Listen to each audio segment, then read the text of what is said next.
Bonjour, bienvenue sur Allo Finance. Les marchés européens rebondissent dans le sillage de Wall Street qui a mis fin hier à la série noire sur les bourses mondiales. Paris reprend des couleurs et s'adjuge actuellement 1,25% pour tenter de renouer avec les seuils des 3500 points à 3498.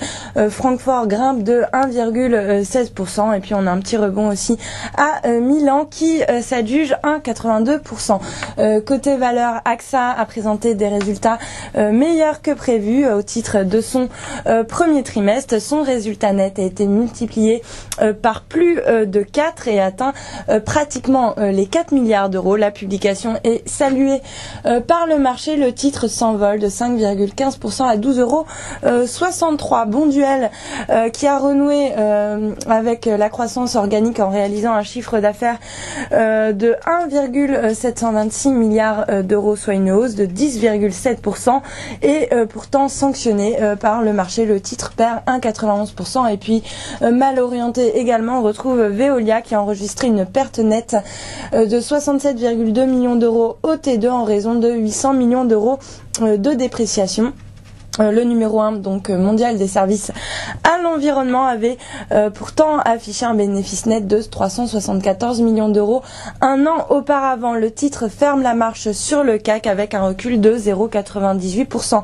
Sur le SBF 120, Villemorin qui annonçait une croissance organique de 9,6%, donc supérieure à son objectif de croissance qui est fixé à 8%, donc est très bien orienté aujourd'hui. Le titre bondit de 5,68% à 77,41 €. Et puis sur le CAC, à noter que le compartiment bancaire reprend des couleurs. Aujourd'hui, il se distingue parmi les plus fortes hausses, avec notamment Crédit Agricole qui s'adjuge 3,29% ou encore BNP 2,58. La SocGen, après son plongeon de la veille, reprend 1,98%, tandis que Natixis, qui publiera ce soir après bourse, progresse de 1,78%.